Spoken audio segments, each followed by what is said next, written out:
Hello. I have to tell you something. Yes. I have so enjoyed this program. Oh, good. I'm not a member of the diary. Uh-huh. I don't know what it is, but this is so interesting. Oh, wonderful. And Great. my friend Tracy, Thank you.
older at a lot of places, you know.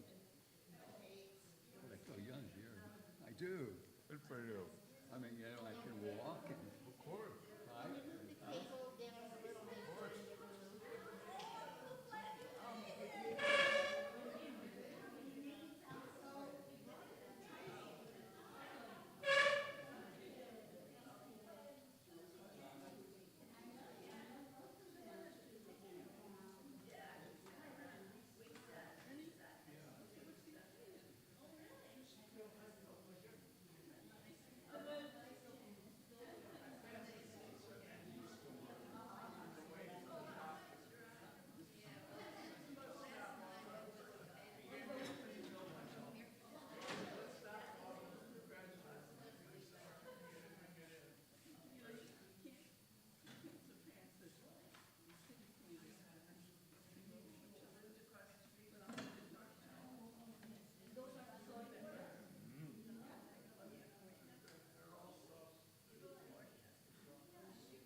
what?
Can I just pull it over here? Is that fine?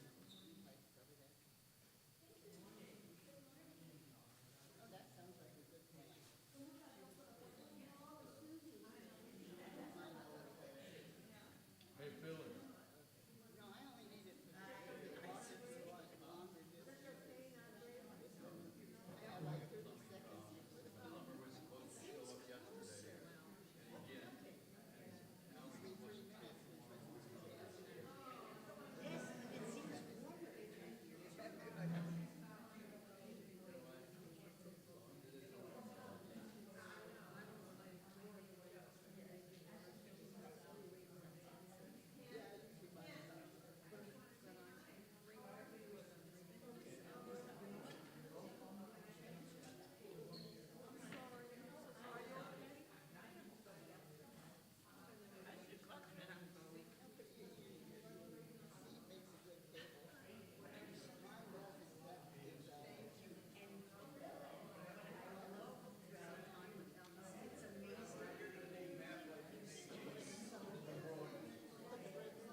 You get the idea. But yes, I'm not very good at drawing maps.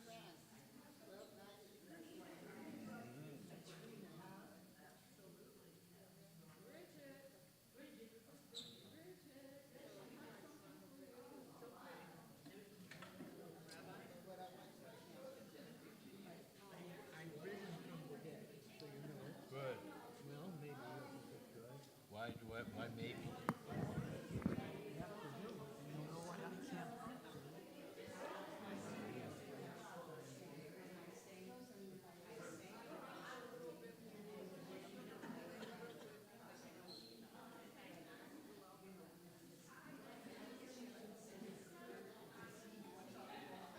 Okay, everyone.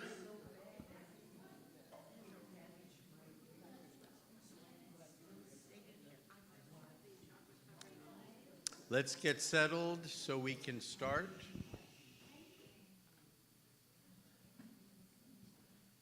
So today we're going to go to Belgium.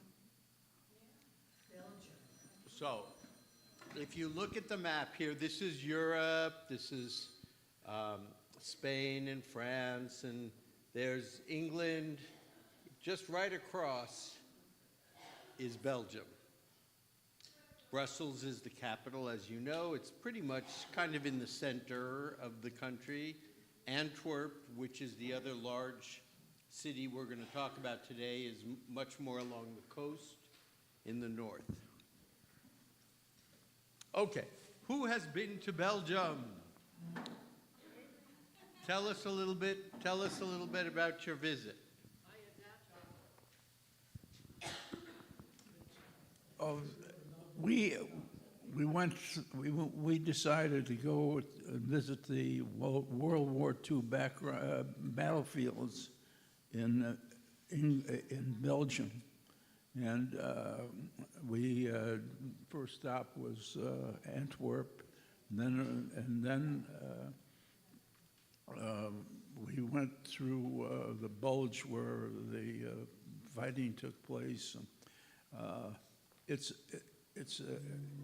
a divided country. There's the Flemish in the north and the French in the south, and then that's their problem. That's been their problem, is the dividing between the two areas. But Belgium is such a beautiful city, it's country, I think. It has so many chocolate shops. It has wonderful buildings and squares, public squares, and people are sitting by and drinking coffee and watching the people go by. It's a slow-moving country, I think, but it's such a beautiful one to visit. And anybody who goes to Europe should visit Belgium.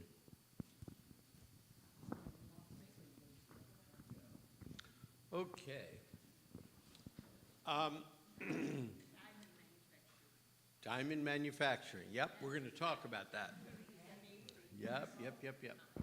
So, just in terms of sort of a modern idea, Belgium has a population that's about 10% Muslim, 1/4 of 1% Jewish. There are some Jews there, but Belgium has a fairly large Muslim population, just like France has a very large Muslim population as a percentage of the total population. And it has been a concern for Western Europe for some time now. So when did Jews first come to Belgium? The answer is we're not exactly sure. The earliest kind of date that we know for sure is there's a tombstone from 1255. So that's the 13th century.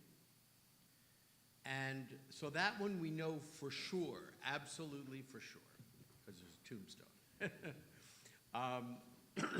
But the best guess is that Jews probably, the very first Jews came over during the Roman period, around 50 CE-ish, something like that. And remember that the Roman Empire was a huge empire. And it had a number of military routes and trade routes, and probably Jews started to make their way along those routes, and some settled in Belgium. There were several different communities in the Middle Ages, and a tombstone, as we said, from 1255 in a city called Tienen is the earliest one that we can verify. We know that by the mid-1200s, Jews were involved in trade and in money lending. Why were Jews involved in trade and money lending? Because we had a network Because we had a network along the Mediterranean. along the Mediterranean.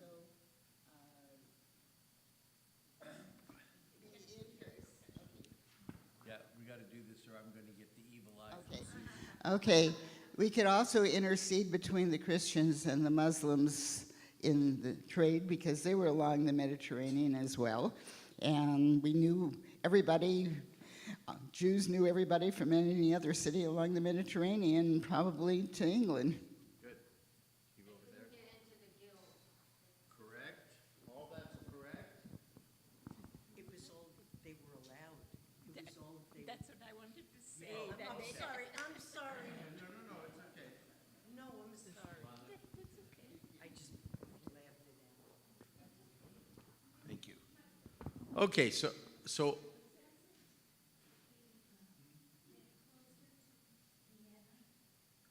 wasn't what closer to Vienna?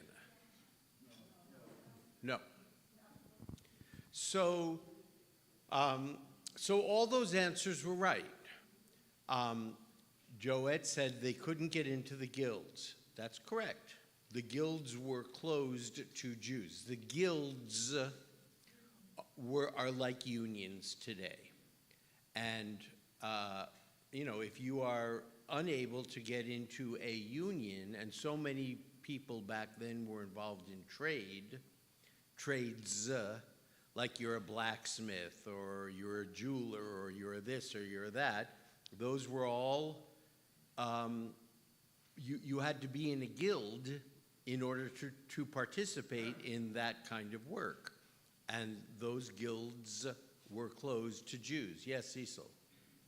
Also, the church prohibited Christians from kind of making profit from money, and that area was meant for Jews to invest in. Good. So Cecil says, and also the church prohibited Christians from lending money to other Christians, so the void was filled often by Jews. Now, it's a misnomer to say, it's incorrect to say all Jews were money lenders. Of course not. I mean, all Jews didn't have money to lend. That is just simply not true. Some Jews were able to and did. So Cecil's point, which is correct, why couldn't Christians lend money to other Christians? Usury, that is correct. Usury is what? Excessive interest. But what was the problem? Well, I mean, why couldn't Christians just charge a normal amount of interest rate against other Christians? Cecil. The church prohibited it, yes, but why?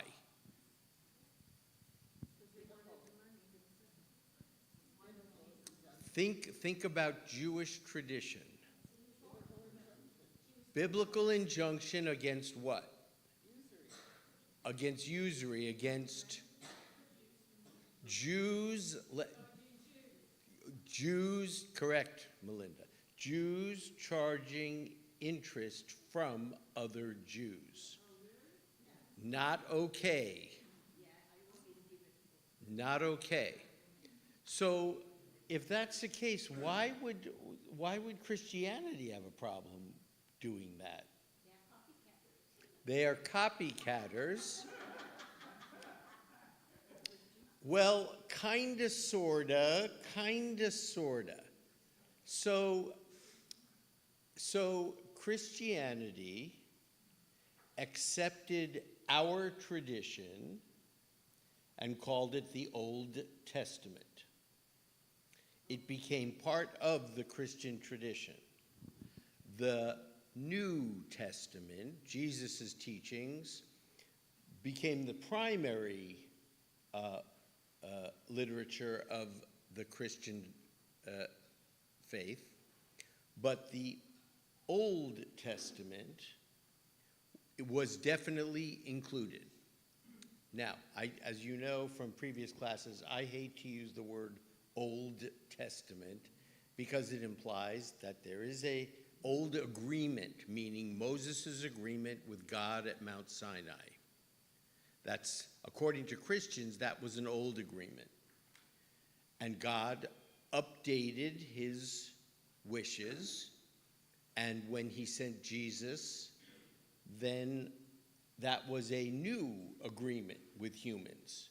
God updated his desires. He changed what he wanted. Now, as far as we're concerned as Jews, no, that didn't happen.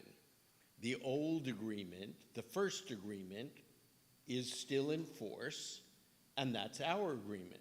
So it's not an old agreement implying there is a new agreement.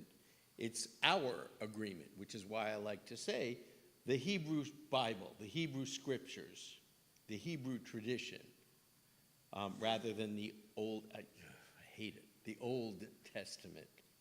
So, if you think about it, it has to do with the idea of revelation. How is God's will revealed to the people? And so let's think about this. The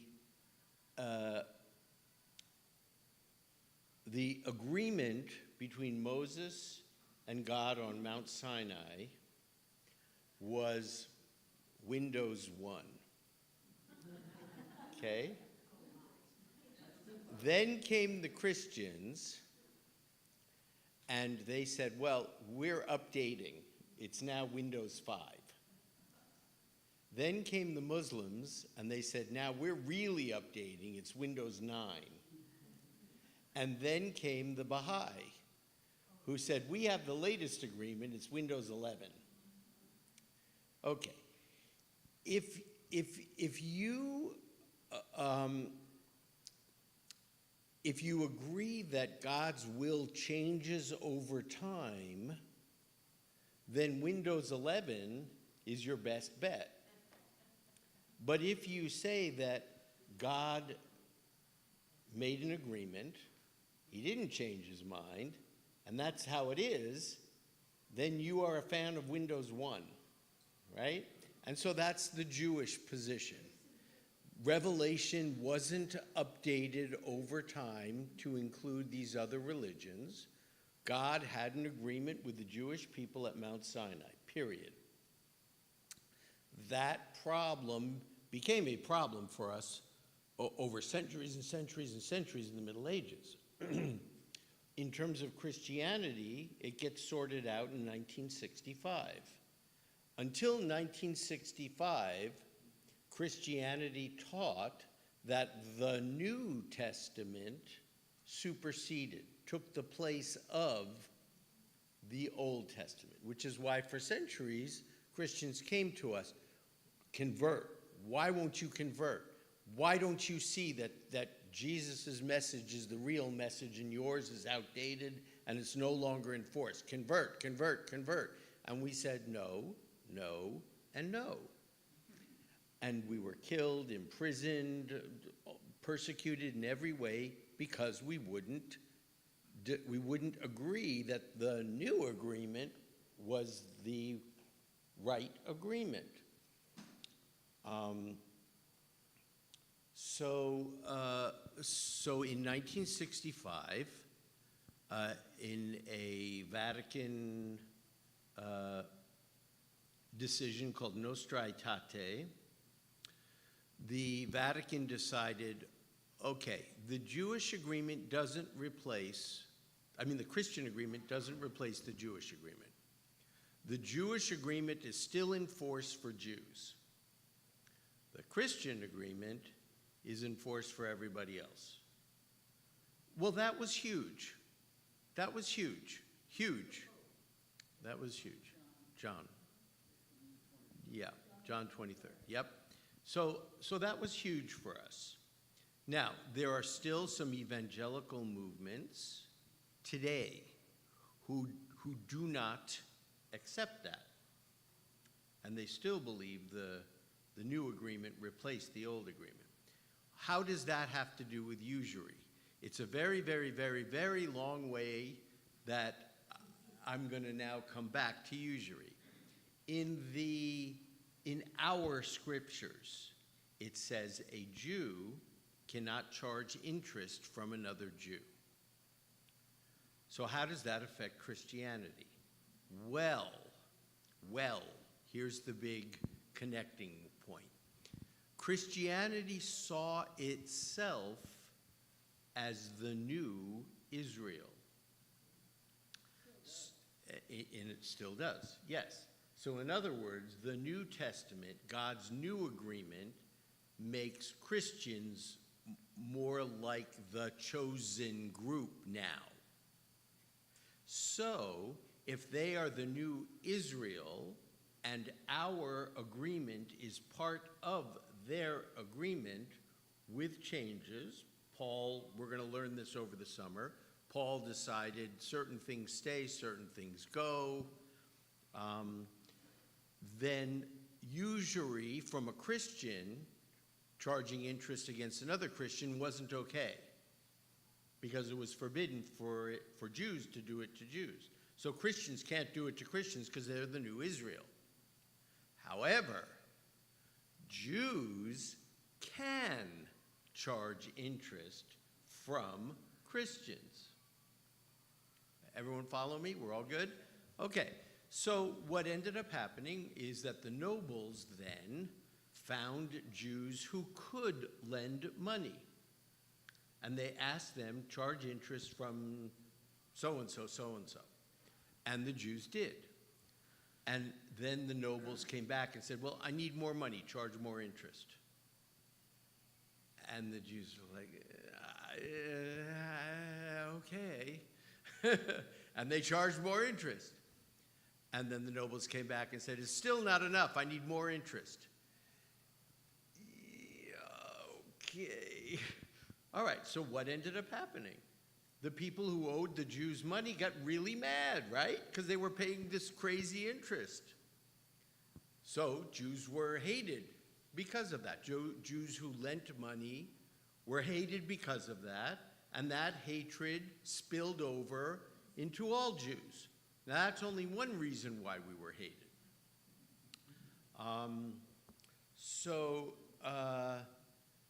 In 1261, Duke Henry III orders the Jews expelled. It wasn't fully enforced, but it was enough of an expulsion that it created problems. And there was violence that escalated. And then, of course, in the 1250s, we're still in the middle of the Crusades, right? So there was still violence because of the Crusades, and there were massacres of Jews who refused to convert and refused baptism in 1309.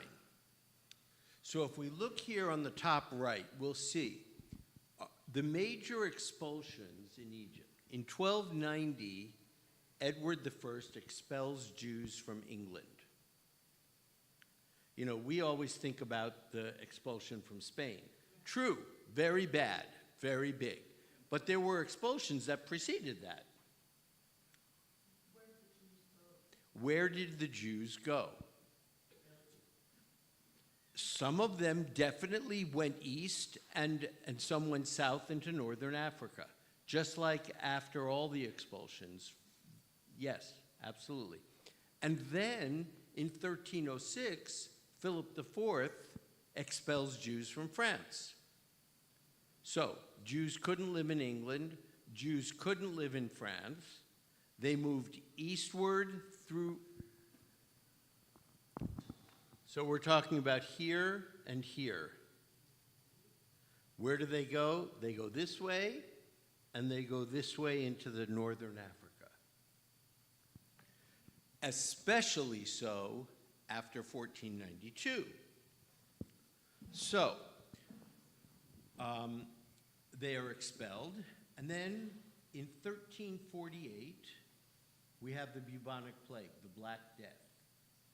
And remember that the Black Death triggered widespread persecution of Jews. Why? Because there were reports, it was gossip that Jews were poisoning the wells, and that's why everyone was getting sick. Also, there's a very physical reason. Jews wash their hands. Therefore, they clean Cecil says Jews wash their hands. Yes. the toxins that led to the Good.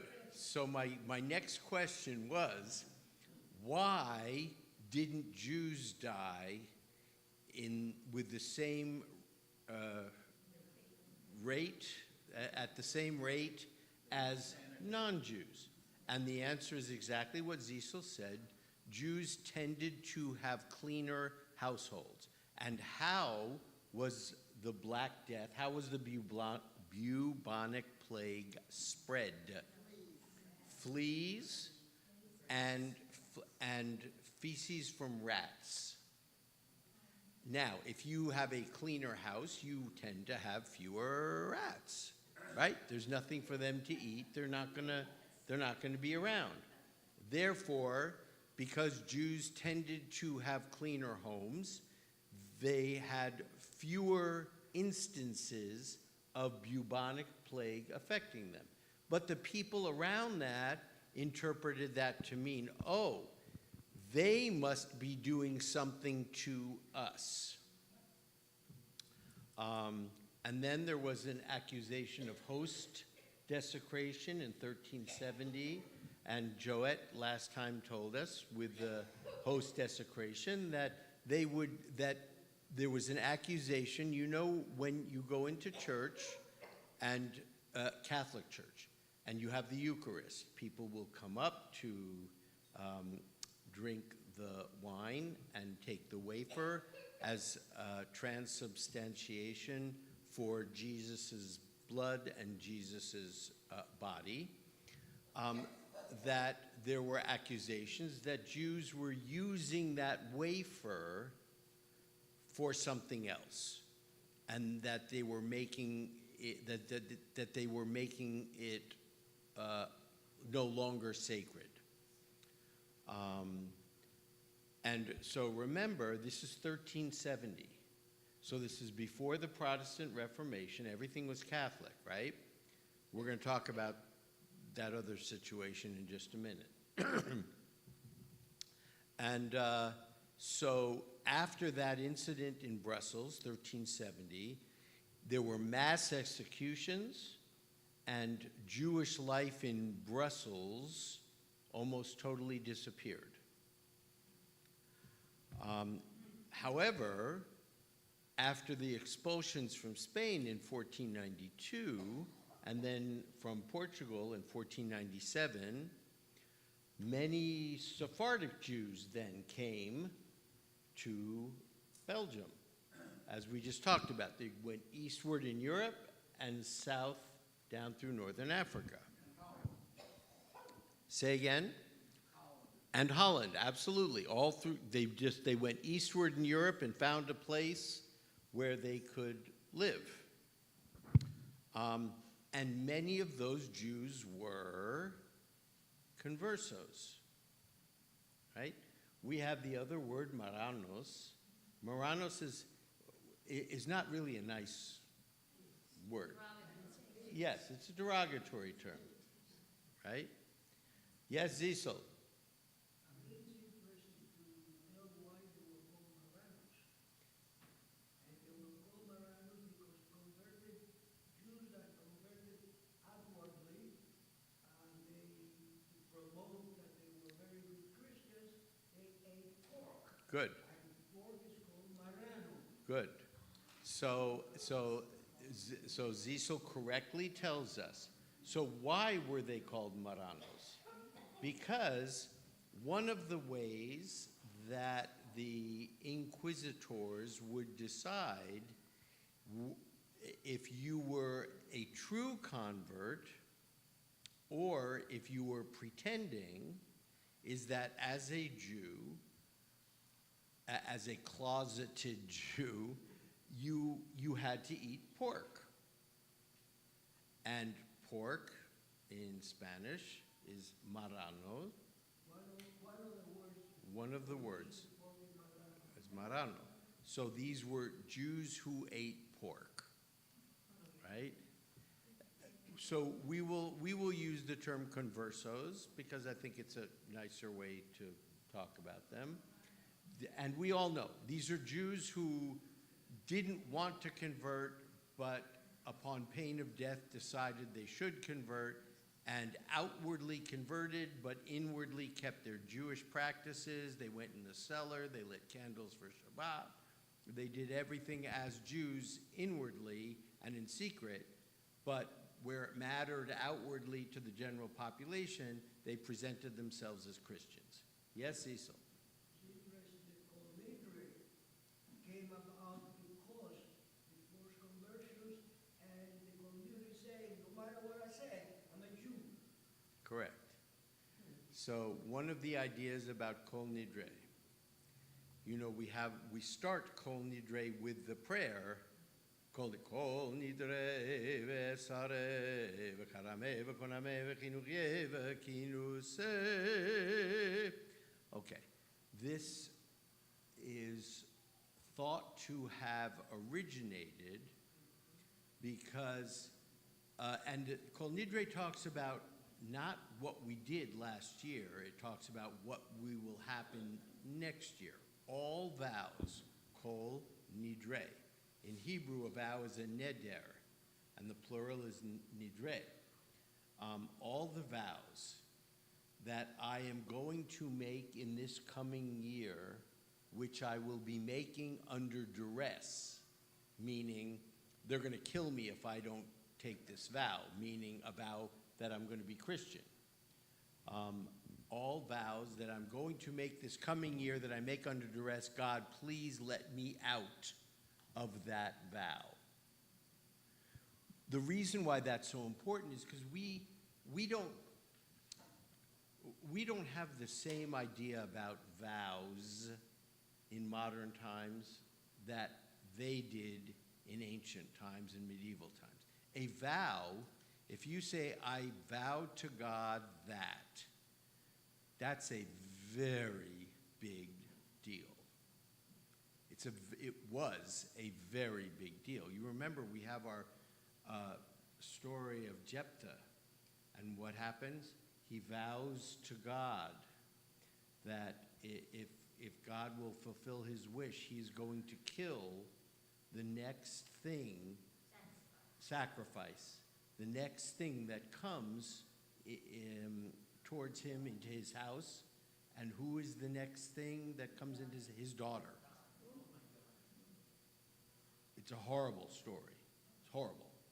It's horrible. And he made a vow to God. And he can't just say, well, I was just kidding, God. We're not going to do that. Or, well, I didn't really mean it, God. Vows were very, very, very important. Okay. So, the conversos who went to Antwerp and other cities contributed significantly to commerce and finance. And Lana correctly pointed out earlier, Jews, conversos, I mean, we can put them in the same group for this particular thing, were very, very important to trade, especially with Muslim countries, because Christian Europe would not trade with Muslim, what is now the Middle East. But the Middle East had a lot of things that Christian Europe wanted and vice versa. So how are we going to do that? Well, the one group that could be the go-between were the Jews. Why could they do that? Because in addition to speaking the language of the country in which they lived in Europe, Jews could also deal minimally with Hebrew, numbers and weights and measures. Same with Jews living in Muslim countries. They were speaking Judeo-Arabic, Ladino. Jews in Europe, many were speaking Yiddish as well. And Yiddish and Ladino, they can't talk to each other. But Hebrew was common to all of them. Basic Hebrew numbers, letters, weights, and measures, they could talk to each other. And so, both civilizations, Muslim countries as well as Christian Europe, used the Jews to their advantage in order to trade. As the Inquisition spread its influence, Spain put pressure on Belgium, and a number of conversos had to keep moving. They had to leave around 1550. And they went further east into the what became the Austrian Habsburg Empire, which existed from 1273 to 918, just after World War I. And under the Habsburgs, Jews gained more rights, including the ability to do crafts, the ability to own land, and there were more Ashkenazi Jews who moved into the Habsburg Empire. Why do you think, and it's not a reason, well, maybe you will. Why were the Habsburg nicer to the Jews than the other countries?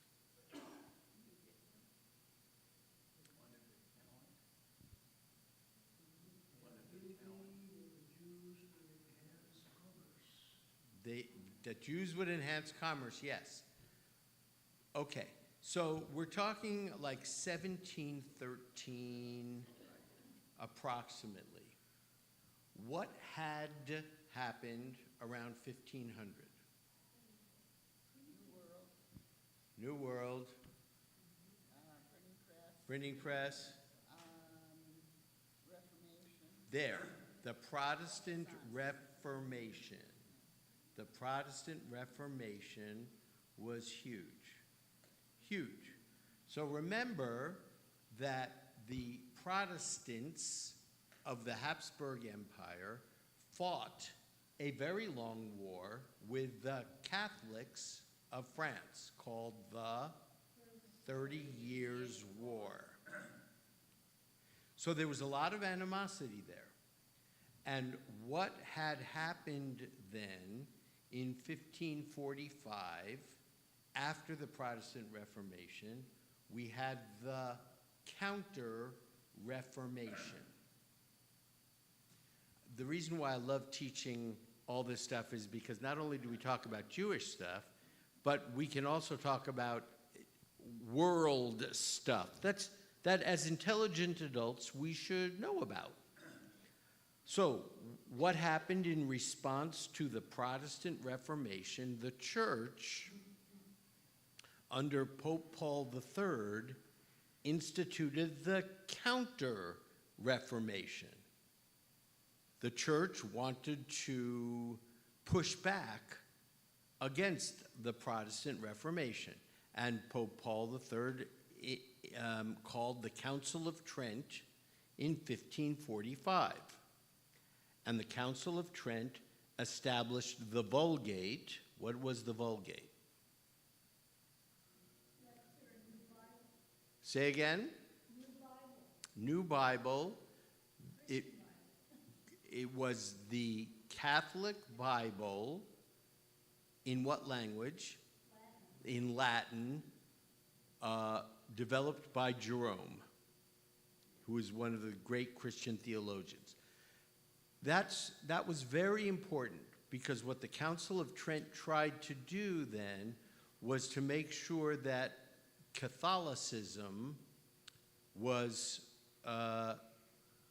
standardized, and that all Catholics were practicing the same way, which is partly what the Inquisition wanted to do as well. They wanted to purify. Very good. So the council declared that both Scripture and church tradition are authoritative. Scripture and church tradition. What did the because the Protestants had said what? It was only Scripture that was important. And the church said, no, it's Scripture plus our long tradition within the church. And then we had a very big, then there was a very big discussion in the Counter-Reformation about something that's called justification by faith or by faith and works. Meaning, justification. How do you get into heaven? Is it by your faith in Jesus, or is it by your faith and also what you do on earth? Protestantism had said it is by your faith alone. If you look, and this will come up tangentially in our summer class, at Paul's letter to the Romans. Paul says very clearly, it's justification by faith. Believe in Jesus, that gets you into heaven. That's it. Catholicism said no, and Catholicism, and this was a sort of a disagreement between Paul and James in the very, very early years. It was by faith and works. Now, that's a huge simplification, but that is one of the most important differences between Protestant theology and Catholic theology. I thought at the time of the Reformation that the Pope said you have to pay to get into That is correct. So Evie said, I thought at that time of the Reformation, the Pope said you have to pay to get into heaven. Kind of, sort of correct. The whole impetus for the Reformation by Martin Luther was that the church was charging indulgences. Indulgences were kind of a bribe. You go into the church and you have to get absolution from the priest. You can't go to God and say, God, please forgive me. It's, Father, please intercede with God on my behalf and get absolution. And the Father would say back, I don't mean to make light of this, say 20 Hail Marys and whatever. And the people got fed up with, then the priest would say, okay, if you want me to do this for you, you need to buy a new stove for the church. Or we need this much money, or we need this much money. And Martin Luther got fed up with that. The Reformation was quite a bit more complicated than that, but that's the major reason that the church was selling indulgences, church offices also, for forgiveness. And so we had justification by faith and justification by faith and works, and the Council of Trent wanted to clarify, what is it? It's by faith and works. The idea of the sacraments the church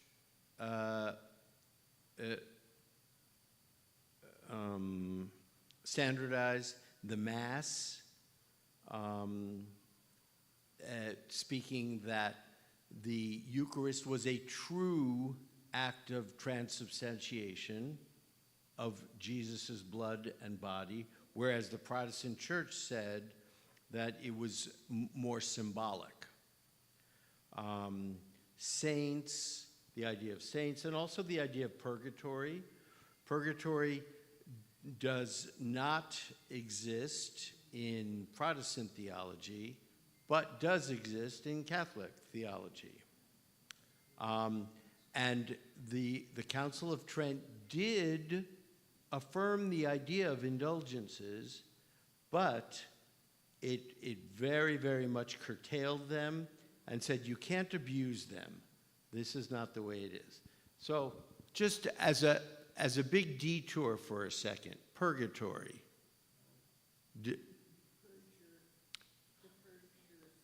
To purge your sins. Do we have something like that? Yes? Purgatory. In the Catholic tradition, do we have something like that? Say again? Yom Kippur. We do have a day to purge our sins, but do we have a place? That Gehenna. Gehenna. And it is true that many, many, many Jews say Gehenna is hell.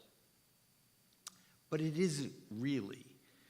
It's really much more like purgatory. Because the Talmud tells us it very, very clearly. Everyone who goes down gets to come up except for 3. Adulterers, slanderers, and gossipers.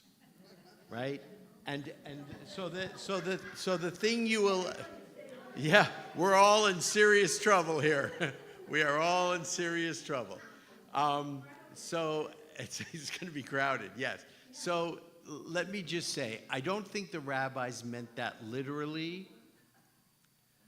I think what the rabbis meant was, look, all of you, all of us, are engaged in stuff we shouldn't be doing.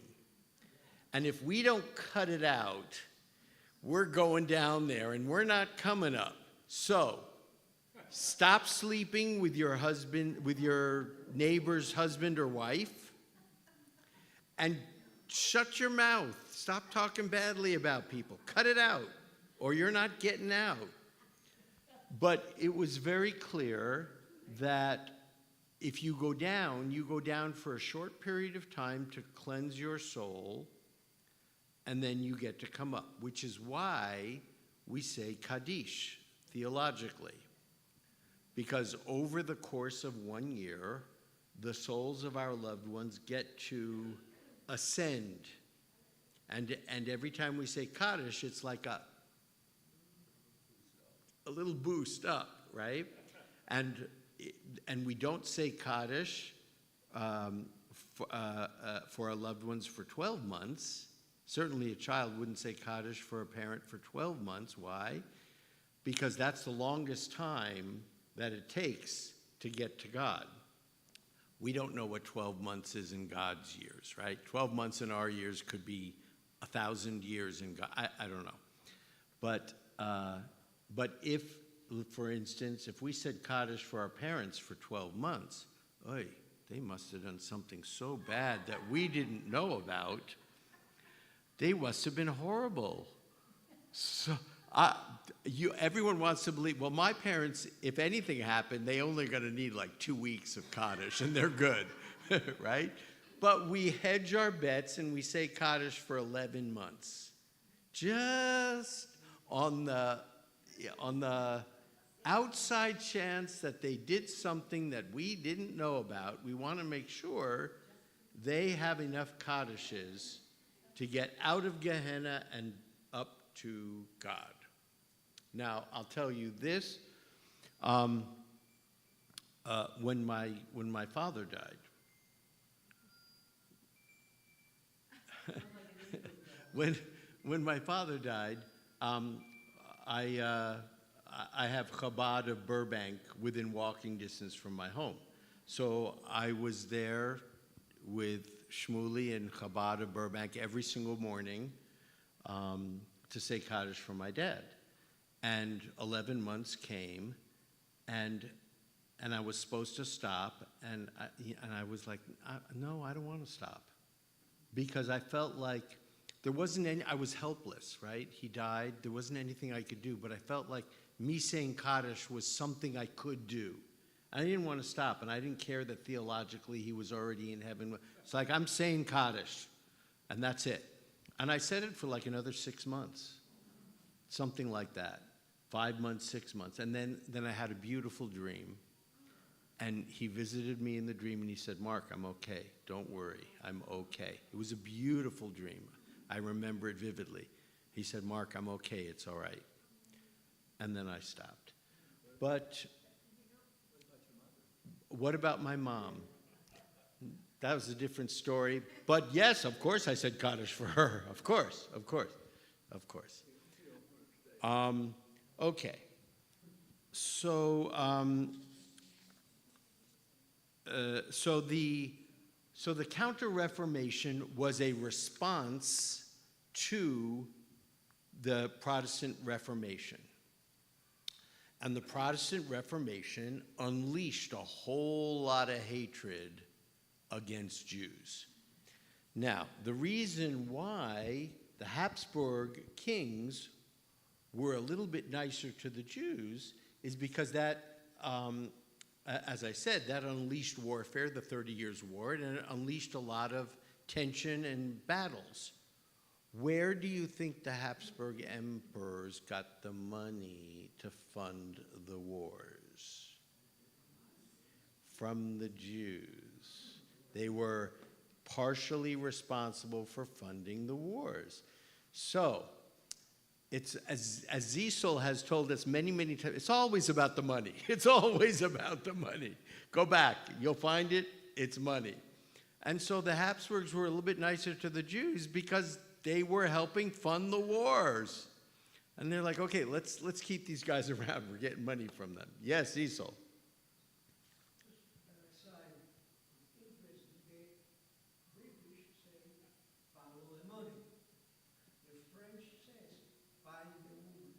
Find the woman?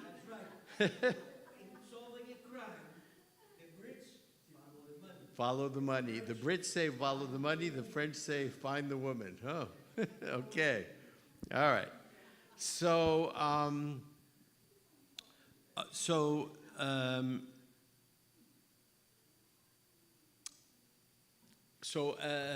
Belgium then comes under French rule, and under French rule, the Jews were integrated into society in a much bigger way.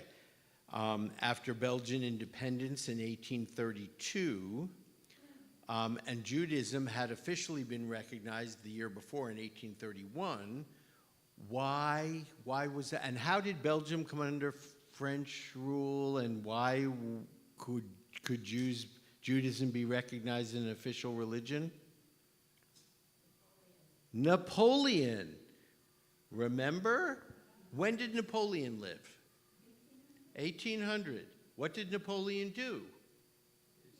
He emancipated Jews, right? He went into the French Parliament, I guess, French the Assembly, and basically he said to the Jews, okay, you can get your citizenship if you do one thing: renounce your claim to peoplehood. Meaning, you are not Jews of the Jewish race who have a homeland, hopefully somewhere. You are not separate. You are French men and women who happen to practice a religion called Judaism. You are French first, and you are Jewish second. And then you can get your citizenship. That was a very big deal. You could vote, you could own property. Getting your citizenship was a very big deal. And it was the basis for the genesis of the Reform movement. Moses Hess, and then after him Mendelssohn, said to the Jewish population in Germany, you folks want to be citizens, but look what you do. You dress differently, you eat different food, you keep yourselves apart from everybody. You have made it clear to all the citizens of Germany that you don't want to be part of them.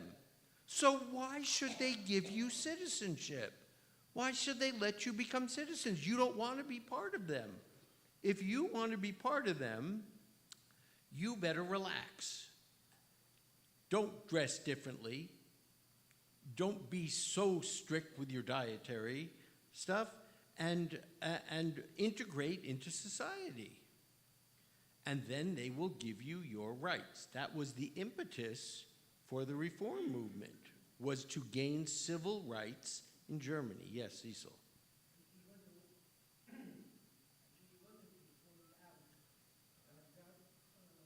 Policy of Napoleon was really very advanced political thought for the time. Yes, that was very advanced political thought at the time. Okay, I only have a minute. Oh, you face me. Never enough time. Okay, so I'll just say this. We'll finish with this. So we all know what ended up happening was Napoleon marched eastward through Europe, and every country that he conquered, he gave Jews their independence. And then Napoleon was stopped at Russia, and he lost at Waterloo. And during his retreat from the east back to the west to France, every country that he had given rights, Jews, the emancipation to, basically rescinded the emancipation. And so Jews were free for a very short time, and then on his way back during his retreat, those same countries took it back and took it away from Jews again. Okay, everyone, we'll continue. Yes? In the olden days. How did the Jews make money if they were not allowed to charge interest to other Jews? Good. How did the Jews make money if they were not, if they were not allowed to charge? How did Jews make money? So once again, remember, all Jews were definitely not moneylenders. You know, if you were a Jew in the Middle Ages, chances are you were not rolling in dough, so you didn't have money to lend. Some Jews did. And how did those Jews make money, Susie asks? Trade, absolutely. There were some Jews who did very well through instituting trade, which is exactly, was Cecil's point earlier, in the Habsburg Empire and all the Eastern European countries. So we were in the 12s and 1300s. In the 1400s, you'll recall that the nobility in Poland said to Jews, we have an agricultural economy. We want to move to a mercantile economy, one that does a lot of trade. And so come to Poland, and we want you here, and we want you to help set up a mercantile economy for our country. And that's how so many Jews ended up getting into Poland in the first place. The reason for that was King Boleslav, who imported the Jews precisely for that reason. And among the Jewish people, he is known as good King Boleslav. King Boleslav of Poland, who imported the Jews for the reasons that I just told you. Okay, everyone, have a beautiful week, and I'll see you next week.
Right,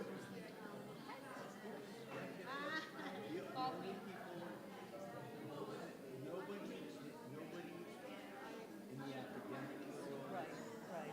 But this is changing very quickly. This is an interesting. No, it's been that way for a little bit, but still, It's like, oh, so interesting, and I wonder, how many people are understanding this or even noticing it?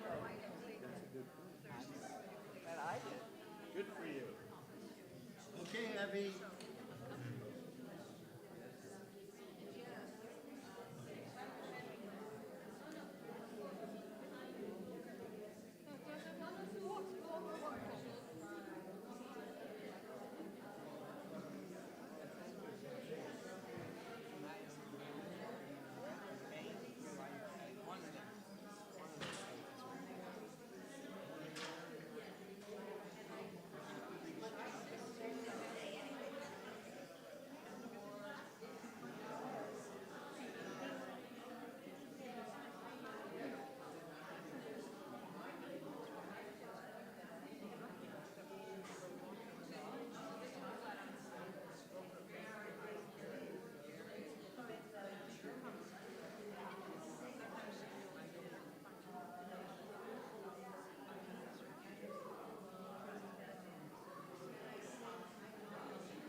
Yeah, you're good? Yeah, did you ever go to Israel at all? Oh, no, I'll tell everyone about it. It was like, it was a mess. I know, it was canceled, and then I thought, people wanted to go, and they couldn't get flights, so, It was a mess. Good sorry. Good afternoon, everybody. Thank you. Thank you. Oy vey. Oh. I know.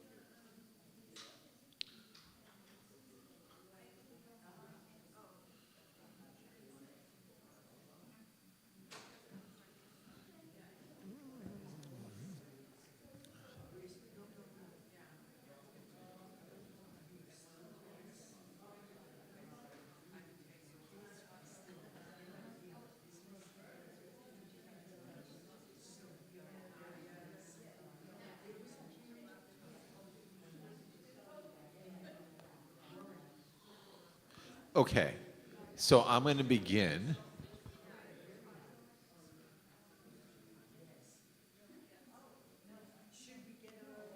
No, we're going to do something a little different today. Every time I do something different, then you come up to me after the class, after the session, you say, oh, can you do more of that? Which makes me think that you'd rather me do that than study the Bible. But no judgment. So today, why are we going to do what we're going to do today? Because of Gary Pachersky. This is what happened. Gary it's all his fault. If it's good, it's Gary's credit. If it's today as a dud, it's Gary's fault. So we'll see what happens. So here's what happened. So Gary comes up to me. Now Gary, he and I, we've got a little, as my teenage kids will say, we have a little bit of a beef, which means we have a little something, because Gary has a standing lunch gathering on Wednesday afternoon with his buddies. Today's Wednesday, yeah. So Wednesday afternoon with his buddies. So Gary, every Wednesday, I see Gary leaving MID when I am coming into MID. So I'm walking in, and Gary is walking out. And my feelings are a little bit hurt. Gary, you'd rather have tuna fish sandwiches than study the Bible with the rabbi? And the answer is yes. But today, Gary heard that I was not going to be doing the Bible. Instead, that I was going to talk about my trip to Poland. And so Gary told his tuna fish buddies, no tuna for you. I'm going with the rabbi. But Gary is here only on a precondition that we keep the Chumashim, the Torah text, in the corner over there. Otherwise, he's going to go right to Subway for tuna. So to make it worth your while, Gary, let me give you the biggest highlight of my trip, as I was trying to tell him. We were in Poland, and we were in Warsaw, and there was a big 6'4" anti-Semitic person, and I said, anti-Semite, this will not stand, and I whapped him right in the kisser. Good? Yeah, no, that didn't happen. But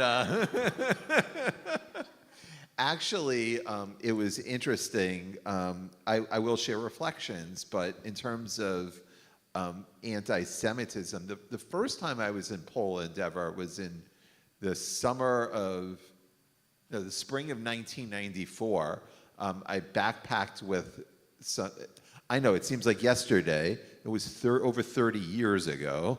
So I was still in college. I'm just going to be truly revealing here. I was in college, and we went with some friends on a trip from Israel. We flew into Turkey, and then we went on buses, and we hitchhiked, and we did everything straight up all the way to Poland, and then came back down again. So we went through like Bulgaria, the Czech Republic, Slovakia, all those places, and we went straight back.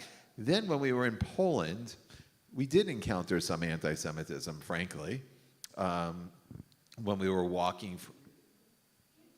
Too loud. The other mic. Okay. I'm too loud. That's what my kid's telling me too. I'm too loud. Better?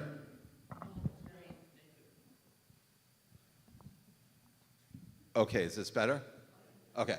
So there we did encounter anti-Semitism, but it is interesting. Now, I'm not sure. When I usually, rarely do I go without a kippah or without a hat. Sometimes I do. If you see me on the street once in a while, I wouldn't have it. But most of the time, I like having my head covered. And so I'll either wear a kippah or a baseball hat. When I was in Poland, I really wore a kippah because I was leading this trip. So we led this March of the Living. How many of you, let me just explain. March of the Living is an educational experience that was originally designed for high school upperclassmen. And what they would do is they would go see what happened in Poland, and then would spend, then the trip would continue in Israel. So you do Yom HaShoah in Poland, into, oh, you're, yeah. Yeah, a similar program. Yeah, and they canceled it. Yeah, so so the March of the Living is actually an official program that is. There are a lot of trips that are kind of like it, but this is it's an official organization that does a march on Yom HaShoah Gevurah, on Holocaust Remembrance Day, from Auschwitz to Birkenau, and then usually most years, and I'll talk about this, concludes in Israel on Independence Day, on Yom HaAtzmaut, with a march to the Kotel. Now, obviously, that changed. But back to the anti-Semitism part. So I was leading a bus. We had, I don't know, we partnered with my friend and colleague, Rabbi Richard Kamras from Hamakom. And so we both of our communities put together, we had about 45 people on our bus. And so we were wearing a kippah. We went, first of all, I realized this, that as you get older, the pee just comes, everyone needs to pee all the time. So like I'm 51, and I know now that, you don't sleep through the evening anymore, I know that. But anyway, we're at every bus stop in Poland, every gas station. They all have McDonald's. I've not been, the last time I was in a McDonald's was the last time I was on the March of the Living. I've not been in a McDonald's in America in probably 35 years, but I've been to every rest stop in Poland has a McDonald's, and I've gone to every rest stop in Poland with a kippah on in the middle of McDonald's. Anyway, I wore my kippah all around, and there was not a problem of anti-Semitism whatsoever. Didn't see it at all. The trip was different this year, though. The security was much more intensive. And we had seminars and meetings beforehand on emergency preparedness, like what to do if there was an active shooter. I mean, crazy, crazy, crazy things. And it's just, it reflects a different world. But thank God, because they were worried the trip is well publicized. I think it was on the cover of the Wall Street Journal this year. The trip is well publicized that, because Poland is part of the EU and therefore has open borders with any other EU country, that it's easy for someone to do something really terrible. But the security, they must have spent a fortune on security. because in contrast, so Susie was with me on the last March of the Living that we did as a group. One of the major differences is that every site they had already populated with security before we got there. So like when we went to certain towns or certain places or places where there were mass graves or like different sites, there were police and security already there, and that's just it's a sad reflection of the world. Another difference between this year and last year was this year Israel was not a possibility, and that was very sad. The trip truthfully ends on a beautiful up note when you end it in Israel, that you go from the destruction of Polish Jewry to the rebirth of, to the birth of Israel. And that part of the narrative was missing. I think we recovered it in a certain way. I'll talk about that later, but it was definitely missing.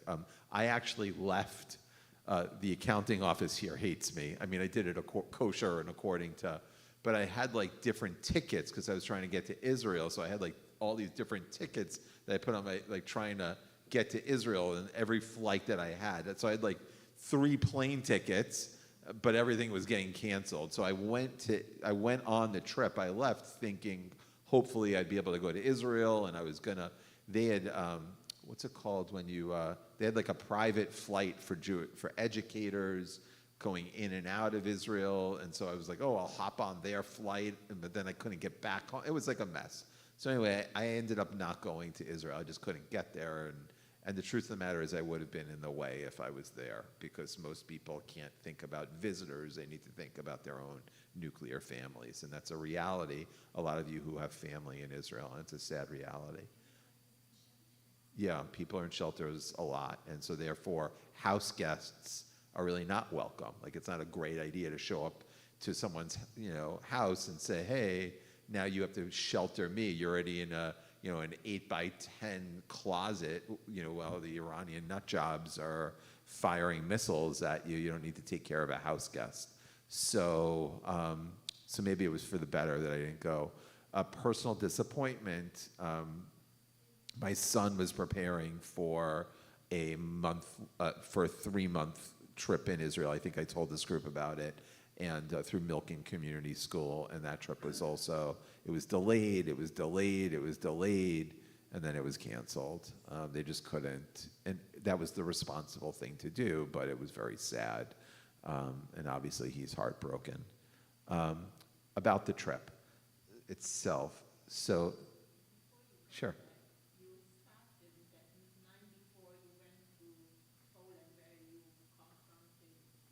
Yeah, sure. So in 1994, look, it was directly after the fall of communism, and you felt the difference. Like now, Poland, Susie's been to Poland twice in the past recent. But how many of you have been to Poland? Twice. Oh, and anyone in the past 10 years? Oh, yeah, okay, wow. So Poland is like a full European city. I mean, it is a city, it's a full European country. I mean, Warsaw is like any European capital. It's a great city.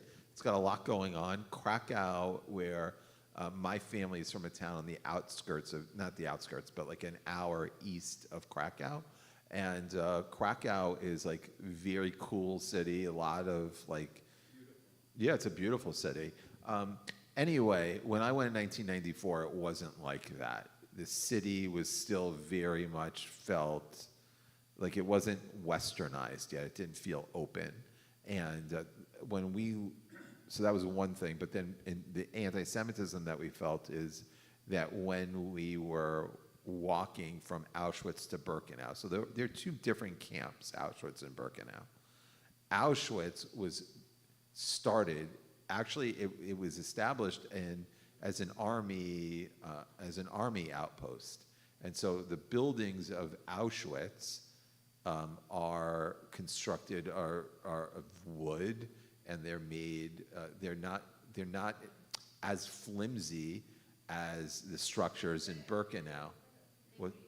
Brick, I'm sorry, they said what? Brick. And so Auschwitz was meant, and then it was transformed from an army outpost to an early concentration camp, not yet a killing camp, but of where political prisoners, when the Germans invaded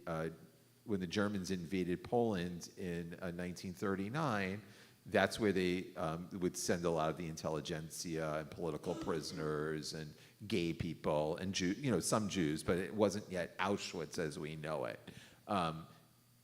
When the final solution was in full gear, that's when they opened Birkenau, which is, like a mile down the road. While we were walking, and it's common for visitors to, if you haven't been, those of you who have been will remember, you walk from Auschwitz, if you're physically able, to Birkenau. And that's a trip that some of our ancestors made, if they were working and they'd make that journey often. But when we were walking in 1994, we were just going, and a bunch of kids started throwing stuff at us and yelling at us. Yeah. That's not what I've experienced recently. Again, but that we kind of scared them away, and that was it. So the trip. I'll tell you a little bit about the trip, and if you have any questions or any thoughts, or I'm happy to share. I went a little bit early because my family, again, was from. There were two types of, from what we understand. There's someone who was hired from our family to do genealogy and did a very good job. And they produced for one of our distant cousins this big family album. And they had traced our family back to 1780, right? And that's really, they did an extraordinary job. It seems to me that if I had one more generation, I would have figured out where the Krakow Schuldenfries and the Tarnow Schuldenfries merged. Because, again, Tarnow is just an hour outside of Krakow.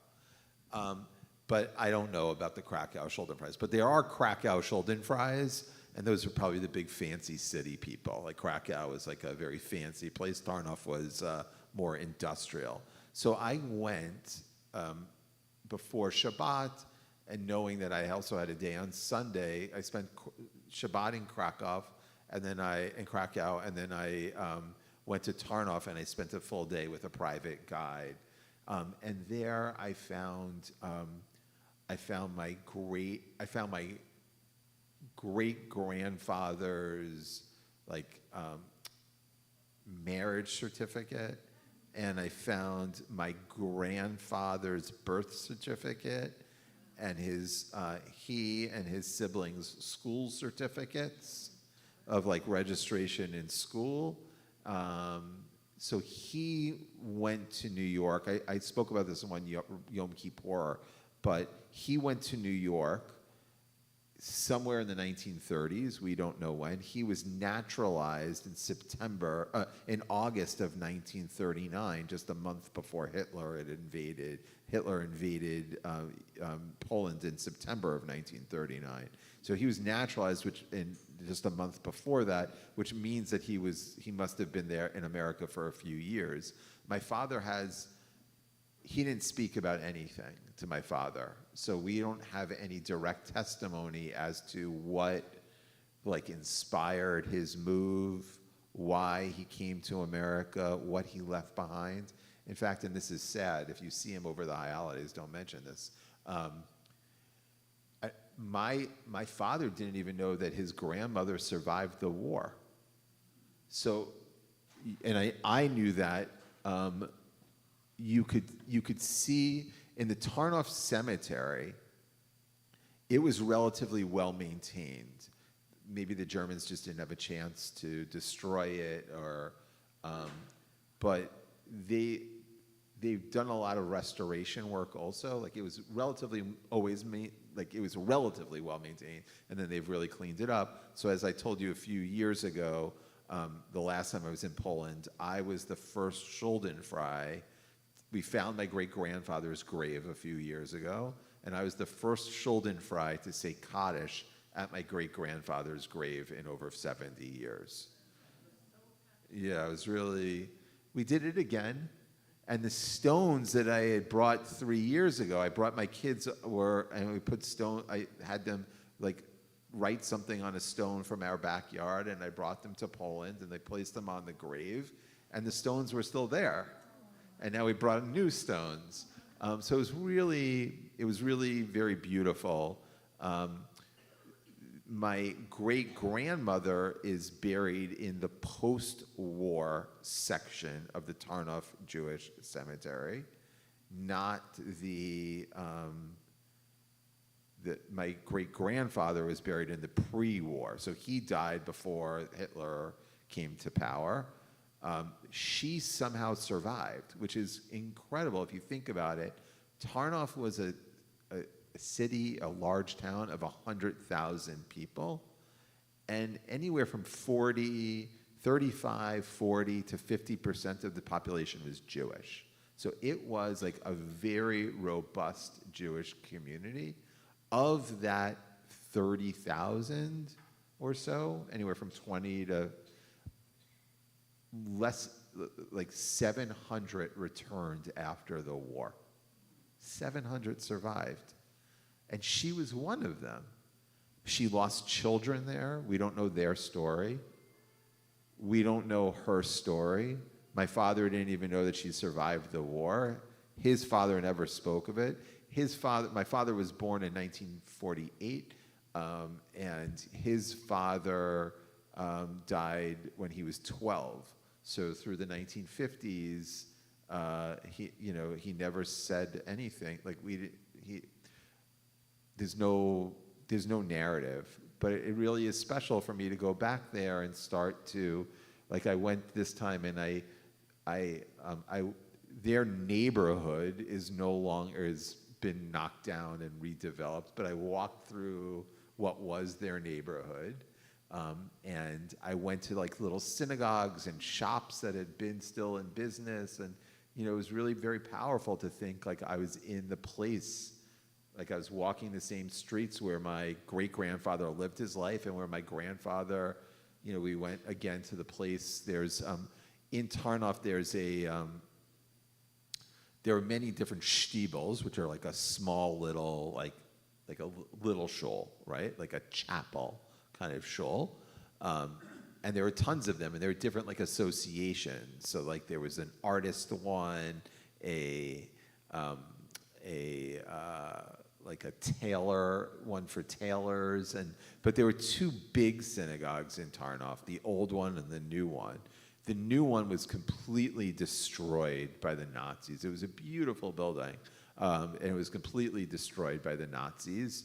And the old one was mostly destroyed by the Nazis. All that remains of it is the bima, is the platform where services were conducted, and it's sort of like.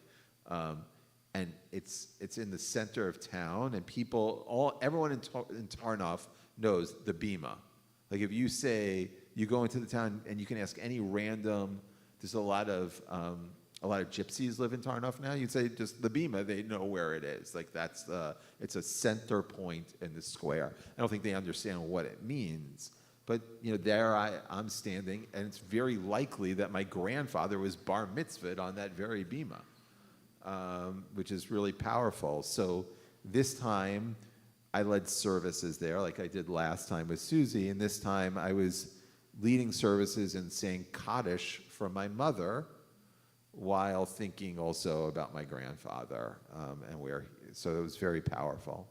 I want to share a few other observations, if I could, about what made this March of the Living different than the past March of the Living was I went with the intent of saying, don't allow October 7th to inorganically take over the trip. Like allow this experience to be its own experience, because I could see from the security protocols that there were different You know, the trip that Susie and I were on together was 6 months before October 7th. And so like I knew that October 7th had impacted the trip as it has changed the world, but I was telling myself, at least philosophically and spiritually, to kind of allow the two experiences to be different. You couldn't, it was impossible. Like October 7th colored the way each one of us experienced Poland this time, for sure. And it raised questions, and something I'm going to give a little bit more of a formal lecture on this during our Shavuot presentation about, and I'm thinking about talking about it for the holidays, we'll see. Like, what is our place in this country? I mean, I think it's a question that we have to ask. We may have different answers, but what is our place? And I was thinking about that specifically because I'm reading a book as a result of my experience in Poland, like the Bund, right? Does everyone know what the Bund is? The Bund, the Jewish Bund, B-U-N-D. Yeah. It was more than a club. It was a political movement. It started as a club, but it was Jewish socialists or communists, depending on the day. Oh, yeah, it was a workers' union. It was right. Yeah, so it was for workers' rights, and it was socialist, communist, workers' rights, fought for progress in many places, had representation in the Polish legislature, but was decidedly anti-Zionist. Now, activist, but anti-Zionist, as opposed to the Zionist movements, who also had a good share, a streak of communists in them, but were Zionists. Yeah. So there were two different groups, and one believed that the future was in the land of Israel, that the Jewish future was in the land of Israel. Those were the Zionists. And the Bund were the ones who believed this is our home. And they died. I mean, many Zionists died as well, but some of them got out. But the philosophy of the Bund was, this is our home. There's a Yiddish word for it that I can't recall, but it means like here-ness, like present here, like here I am, like this is my place. And the Bund, I don't know. So I think that the question is for us, thinking about the Bund, and I'll present on this on Shavuot, a more formal program, about, like you hear about all of these activists and these countercultural activists, they all died. Oh, they didn't die, they were all murdered. You had a question?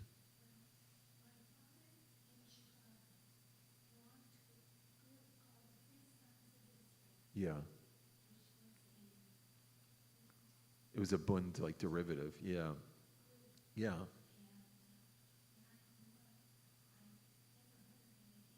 Yeah. So there's a new book.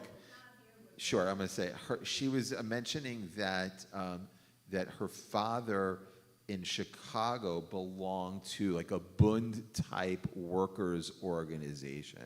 The little that we know about my grandfather. So interestingly, Tarnow was the hat capital of Eastern Europe, like top hat manufacturing. And when my grandfather came to America, he worked, all that my father remembers, he worked in a hat factory. So he must have taken whatever he learned in the old country and brought it here. But my grandfather was also a member, my father remembers this, was probably a communist, and he also belonged to a similar kind of workers' rights organization. What distinguished the Bund was the Bund believed in here-ness, though. This is our home. We believe in universal rights, we believe in Jewish rights, and we are here. Poland is our place. Interestingly, the Bund was, I'm just starting to do my research, but the Bund was formed in 1897, which is famous Zionists amongst us. What's 1897? Yeah, the first World Zionist Congress, right. So that's where it all begins, with Herzl and the first World Zionist Congress. So you have these divergent movements that are European in nature, that are created simultaneously, or ish, both in some ways are outgrowths of anti-Semitism. You know, the Odessa pogroms and whatnot, both fuel Zionism, and also the Bund to fight for Jewish rights. But, you know, no one hears about the Bund anymore. And the question that I want to ask is, okay, so they believed in here-ness, meaning this is our land, and how does their story heard by our contemporary ears, especially after what we're all experiencing? I'm tempted to share this as a so anyway, I'm playing with the idea still. It's not well formed, but I'm going to be teaching about it on the Tikkun Leil Shavuot, our Shavuot program, which is on Thursday night, May 21st. For Thursday night, May 21st. So hopefully I'll know a little bit more about, like, I'll be a little bit more knowledgeable. So anyway, I was thinking about the Bund. I want to tell you a little bit about the experience itself. The march itself, which is sort of, it's actually quite beautiful, because really there are adult buses, and we went on an adult bus, but really it's designed to be not a children's program, a teenage program. And to see all these teenagers, there's two ways of looking at it. You know, the teenagers, they're all over each other. The boys are all over the girls, and they're like climbing on each other. They're like, right, exactly. And it's like this. So what better way to deny, it's because some people are getting a little, annoyed. It's like this very solemn, it's Holocaust Remembrance Day. You're in Auschwitz, and then you're marching to Birkenau. In Birkenau, it's very vivid. There is a small gas chamber that you could still see in Auschwitz. Some of you remember. Birkenau is like haunted. I mean, it's it's one of the most disgusting places Auschwitz is no, Disneyland either, but it's just like a very somber thing. And then all of a sudden you're walking a mile, and what do teenagers do when they're walking a mile? They flirt with one another. And some people are getting annoyed by it, and I'm thinking, no, don't get annoyed. What better way to deny Hitler a posthumous victory than for teenagers to meet on the very place where he wanted to kill us all? I was like, go have Jewish babies together, like, sei gesund. That's what I was thinking. So there were thousands of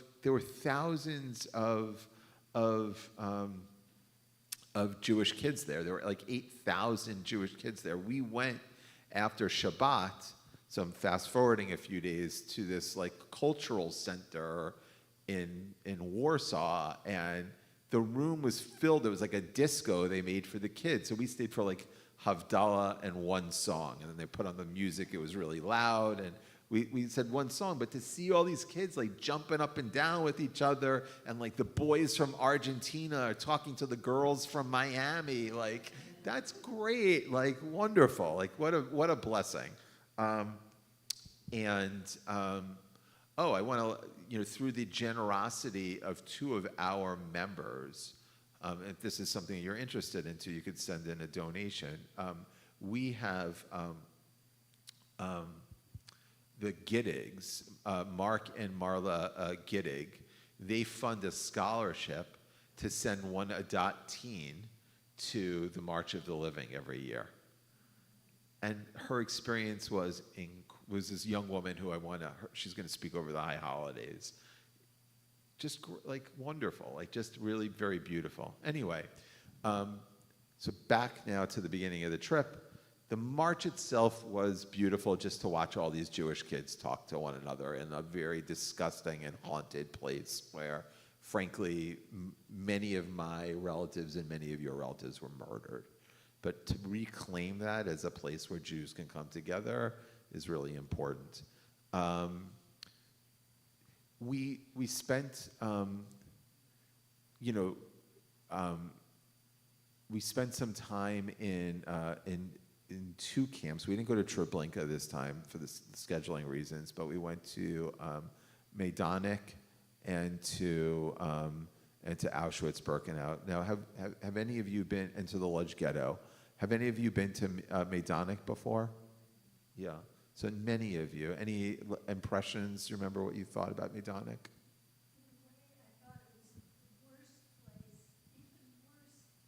Yeah.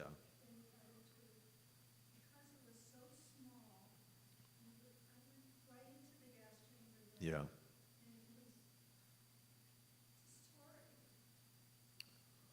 Yeah. So Adrian mentioned something very important. In Majdanek, there's a few differences between Majdanek and Birkenau. Birkenau was clear, like Birkenau was, I think, was designed after Majdanek, and it was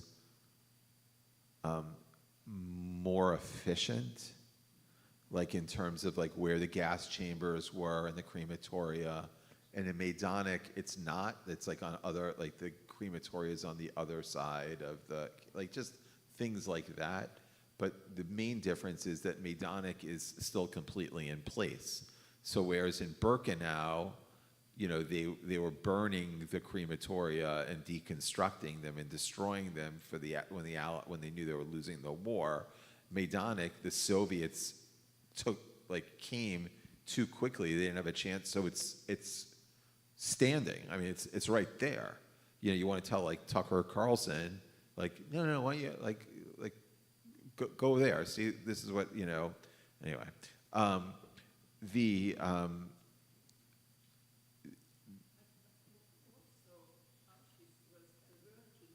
correct, right.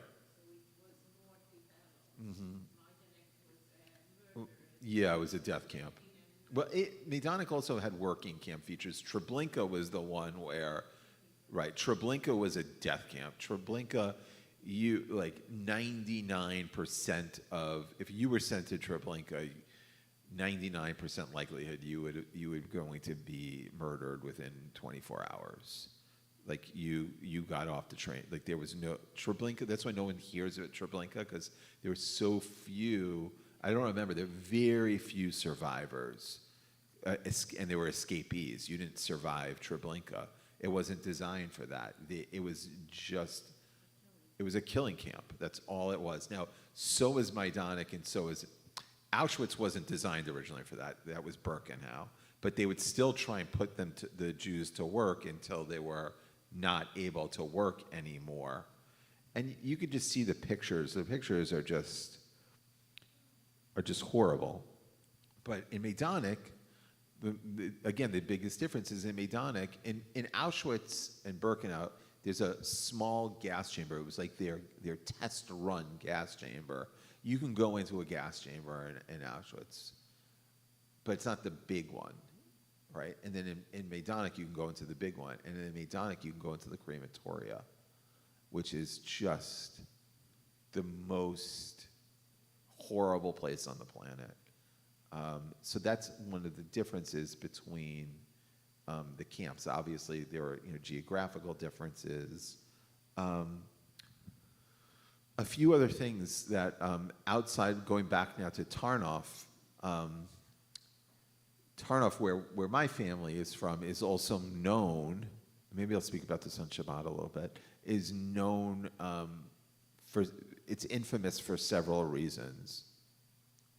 It's infamous because it is the first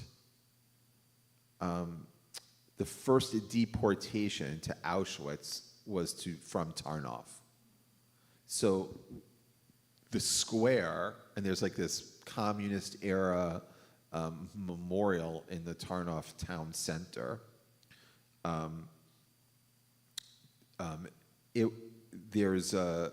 And it's across the street from this huge building that has sort of like Gothic architecture that used to be the mikveh for the Jewish community.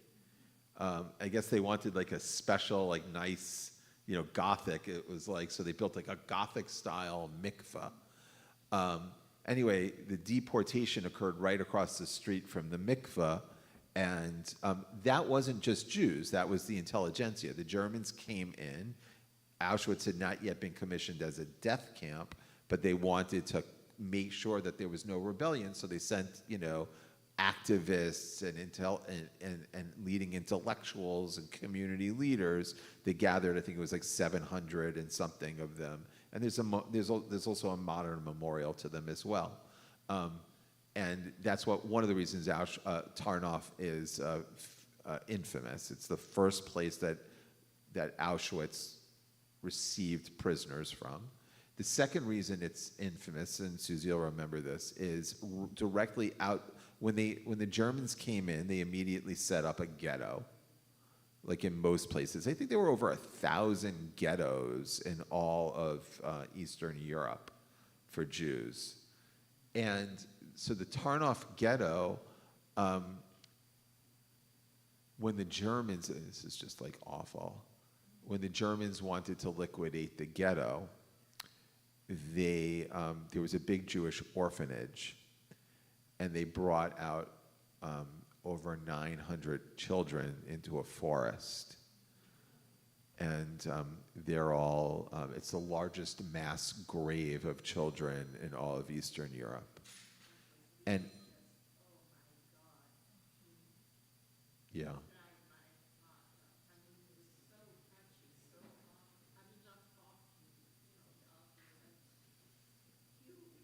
Yeah.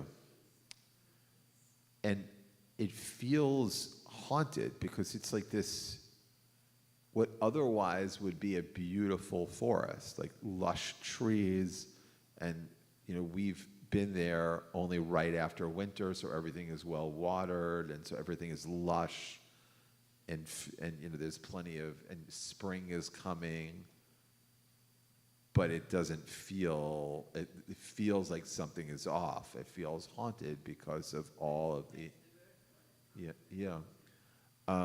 and so that's another reason that Tarnow is infamous.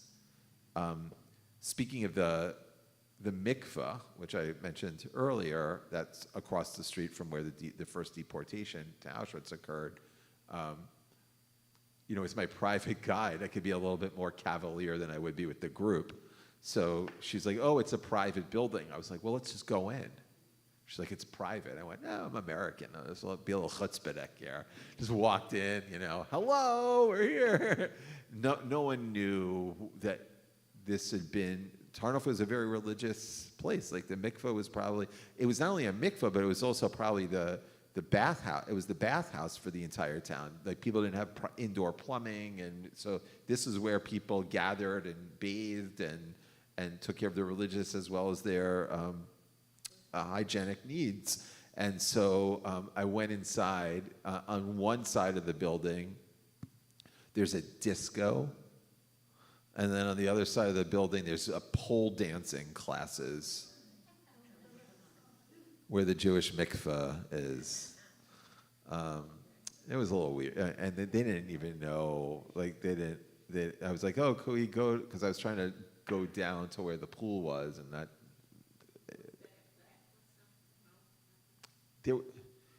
There was, I don't know if there was a plaque, I don't remember, but apparently, you know how there are those reality TV shows about like like changing your restaurant if you own like a failing restaurant or something like that. So apparently in Poland, there was like one of these reality shows. And so it had been suggested that there was a restaurant that was also in what was the mikveh. And so the guy, it was failing, so the guy came in and suggested they made it like a Jewish kind of cuisine. And so it's like a Jewish themed restaurant in the old mikveh building. Right, but it failed. So there was just the overhang. You see that a lot in Lublin, and you see in Krakow. Like there are lots, and in Tarnów, there are lots of like. Some of them I didn't love, like, you know, like the stereotypical Hasidic guy, you know, like doll or marionette with the big nose and like the kind of like the, you know, those kinds of features, which I didn't like, but. Most of you could definitely see an attempt. So I came home in Tarnów when I went privately. They have I went to the city or the town offices, I don't know, and they were selling Tarnów memorabilia. So I bought like these little refrigerator magnets. It's a Tarnów ornament, and it's a picture of the bima on, you know, the bima from the old synagogue were on the magnets. So I bought my kids magnets, and I bought myself a Tarnów coffee cup. And then I didn't buy this, but you could buy yourself a Tarnów Monopoly. So Monopoly with all the streets of Tarnów. I was like, I don't need that. Okay. But you see throughout Poland, like they are trying, I'm not sure if it's obviously generated because of money, right, and tourism, but there is like an ode to what was a vibrant Jewish culture. The most impressive place, obviously, of that is a place that Susie knows well, is in Warsaw. There is, the first time I went to Poland, I was really pissed off because, I hate to be so crude, but I remember we'd just been to Auschwitz and Birkenau, and then we went to Warsaw, and you're like trying to figure out where the Warsaw Ghetto was, and there was nothing. Right, there was nothing there. It was a park. And now there is something there. There's the Polin Museum, which is this incredible, just like one of the best museums on the history of Polish Jewry. You know, the Holocaust is a significant chapter, and you know, is it the final chapter? It felt like it, of Polish Jewry. But Polish Jewry was, for 1,000 years, like, that was the center of the Jewish world. Polin, like just even saying it, is po, which means here, lean, we live. And so there are these stories written about, like, you know, God living here in Poland, and like this is where we were going to. If you think about it, like all of in Krakow, we went to the grave of Moshe Isserles, Rabbi Moshe Isserles, who is the author of the Shulchan Aruch, one section of the Shulchan Aruch. I mean, like, there's a rich Jewish life there. So the museum does a good job of depicting not only the death, but also the life. One other place that also depicts the life is that in Krakow, there is a Jewish community center. It's called the JCC of Krakow. And it has, it's an incredible place. And they have like Shabbat dinners and programs, and hundreds of people are learning. Yeah, you want to say? I went on March of the Living, we went for Shabbat dinner at the JCC. Yeah, it's incredible. It really is, and the guy who runs it is very inspiring. Yeah. So the guy who runs it, his name is Jonathan, and he's like a Jew from the Bronx, and he made Aliyah, and he was like taking a break from he made Aliyah, he was taking a break from his army service. He goes to Krakow. He meets like this gorgeous Polish woman, who then, what's that? who converts to Judaism, you remember well. And now they're like running the JCC of Krakow, and it's kind of incredible. Yes, everyone's in competition with Chabad. Not everyone's Chabad's in competition with everybody else. I don't think everyone's in competition with Chabad. I'm being very intentional with the way I. It's so tempting to say something, but I'm not going to. Okay. It's a good question. I don't remember the answer to that, but thousands, I would say. And what's interesting is that people learn, even the last time we were there, people were still learning that they're Jewish. People learn. This happens all throughout Europe. Like when I was in Budapest, the same thing happened. Like people said, I learned I was Jewish last week. My grandmother pulled me aside and said, there's a family secret I want to share with you. So people are learning, and then they come and they're like, we want to learn about this. So there's these incredible stories of people rediscovering their Jewish identities in this JCC in Krakow. Gary, go ahead. When we were at the Cultural Center in Krakow, I asked one of the staff how many Jews there were. Yeah, what did he say? He said, you want the official number or how many who practice? Because there's Yeah. quite a few of them Who don't. have Jewish blood. Right. Don't practice. Yeah, that's a good point. Gary's saying that there was a difference between the practicing Jews of Krakow and the Jewish blood Jews of Krakow. And that's a gray line, because there are some people who, like this guy, we were learning about these people who were learning they were Jewish, but they had two siblings, and the siblings weren't ready to come into the JCC yet, or maybe they'd come for a soccer game, but they wouldn't come to like a Shabbat program, right? So like, what is a practicing Jew?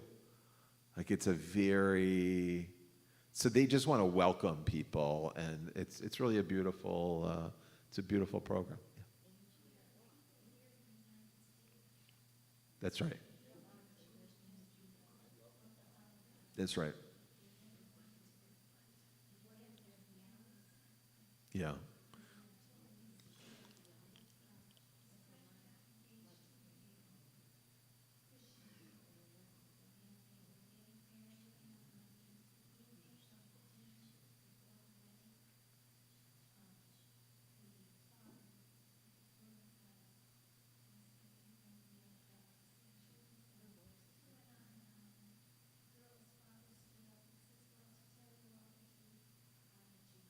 Oh, wow. So there's stories about Jews in hiding in America as well.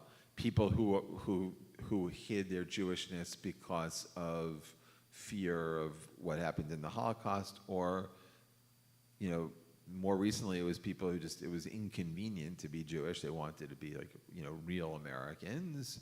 And now, again, there are Jews who tuck away their Jewish stars because of anti-Semitism, or they're people who take out their stars because of anti-Semitism. So yeah. Yeah, in Encino it's a little bit different, but Valley Village also is pretty, you know, pretty clearly Jewish. But it's just an interesting world. I'll share one other thing about and then I'll just, I'll close. About the Tarnoff, you know, the ghetto, I was reading part of a book called The Holocaust, An Unfinished Story.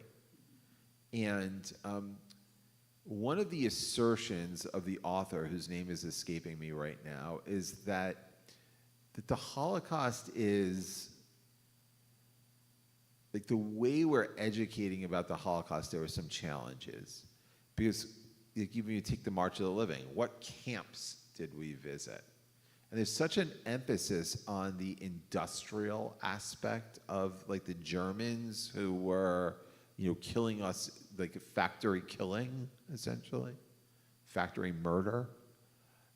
And he said, but wait a second, the author of this book, he said, you know, about half of the victims of the Holocaust didn't die like that. They died like those little kids in the orphanage in Tarnoff.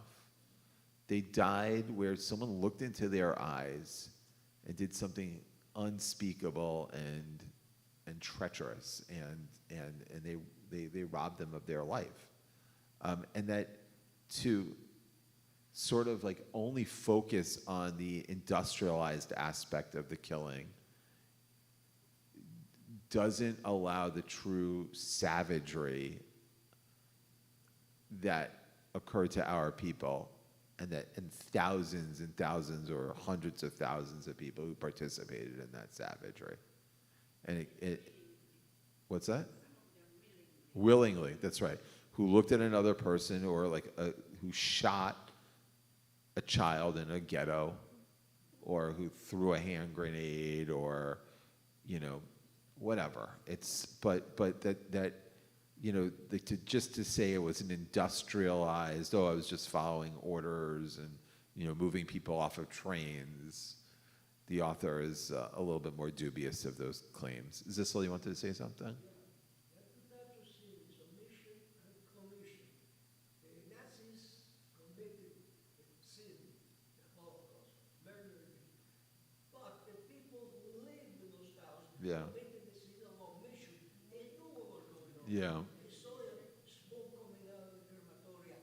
They did nothing Right. because they were Jews and they didn't give a damn about it. Right, so Zissel's pointing out the point that this gentleman, this author points out, which is, wait a second, like, you know, 6 million, and this is a famous book, came out about 25, 30 years ago, Hitler's Willing Executioners by Goldhagen. Basically, he makes the same point, like, 6 million people just don't disappear from the world without, like, anyone, like, you know, oh, we didn't know, like, give me a break. And right, Jewish blood was cheap, right? That's how they. Yeah, there's definitely that. You know what's interesting? I'll close with this point, and then we met this.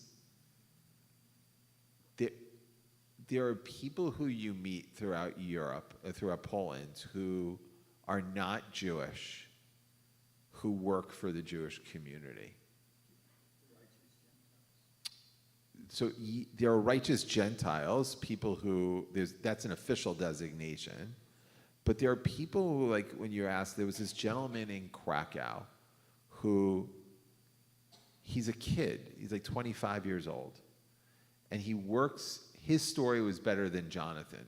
Jonathan's the guy, the Bronx Jewish guy who runs it, the JCC. This guy, we asked him, why is he there? And he said that he comes from this little town that was adjacent to Krakow. And he said, all the Jews in the town disappeared and nobody did anything. And he said, so I want to do something. He said, I want to bring back, which makes, and I wouldn't obviously ask of someone of this, but it makes me wonder, some people I know absolutely are dedicating their lives to help rebuilding Jewish community because they know that either their parents did nothing, or worse, their parents collaborated or did something terrible. And so there are, like, people who are doing incredible things. Like this guy, his name is Sebastian. He works for the JCC of Krakow. And his whole life is about building up Jewish community. And the answer was, he said, because all the Jews disappeared from our town and nobody did anything. Pretty incredible. You know, Rabbi, unfortunately, that's far rare in between. Yes, that's correct. That's right. Those are beautiful stories, but they are the exception, not the norm. Absolutely. You know, one is a teacher, right? Yeah. And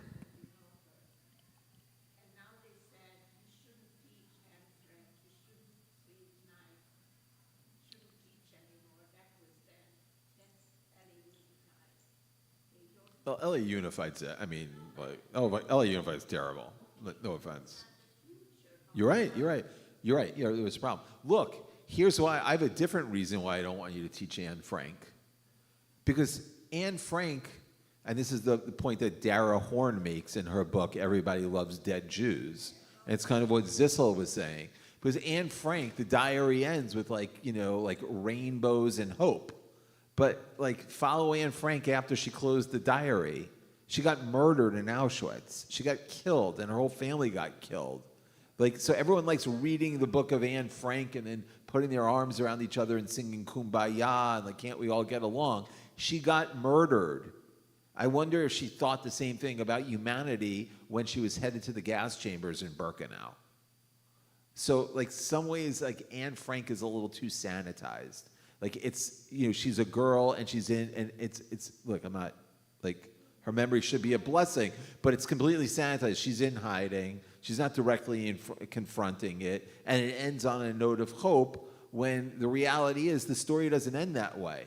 Like, that's a very American way of framing a story. And you told them. Right, right, right. And now I'm going to get a little political. Right now, LAUSD may not want them to read Anne Frank because they're too busy worrying about the, you know, the genocide in Gaza. Right, exactly. Yeah, great.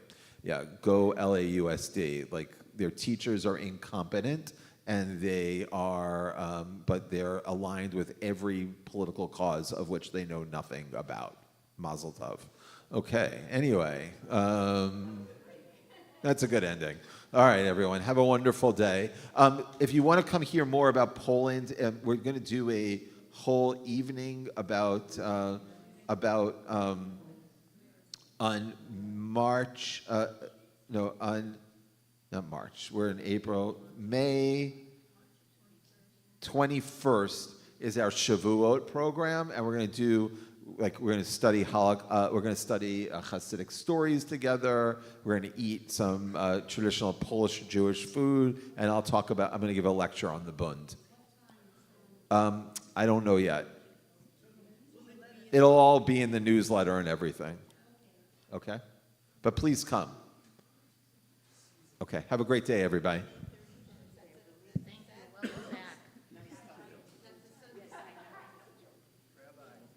How's that? You know what? When I eat my granola bar, I'm going to say amen. Okay, good. Very good guy. So I want to know, did you get to the Schumer Museum? I did not. We went there. Yeah. And it was really fantastic. It was a history of southern Poland and also Krakow area. Yeah. Next time. Next time. I have an unrelated question for you. How was, because I've been looking at the story of Korah, and I told you, unrelated. How, if everyone were slaves, I know that they were instructed to loot Egyptians. How was Korah a wealthy man? Right, how any of them had anything go well. Yes. Yeah, Torah doesn't, it's not good. So it's midrashim that the Egyptians, when they were leaving, the Egyptians paid them back wages for 400 years of slavery. But that's a story, it's made up. Oh, it had to be made up. It's a midrash. What I remember about Auschwitz and Birkenau is the gravel path was always gravel, and they had to have really thick shoes. And I remember that very vividly.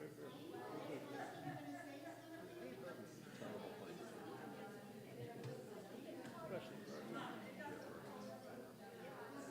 So my daughter's supposed to go to Israel for the Maccabee Kings, and they're going through with it as of yesterday.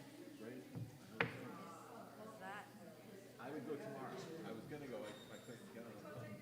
I would go. She has to let them know tomorrow. She's gonna. I think if the program is going, they have a plan until war breaks out. Say, like, especially, like, the show in Iran. I mean, because a lot of countries are like pulling out and stuff. So she's got. Good, I hope she goes. I hope she goes. She's 50 years old. I can't make a decision. You're not making a decision. Let me teach you a little bit of Spanish for a minute. Go ahead.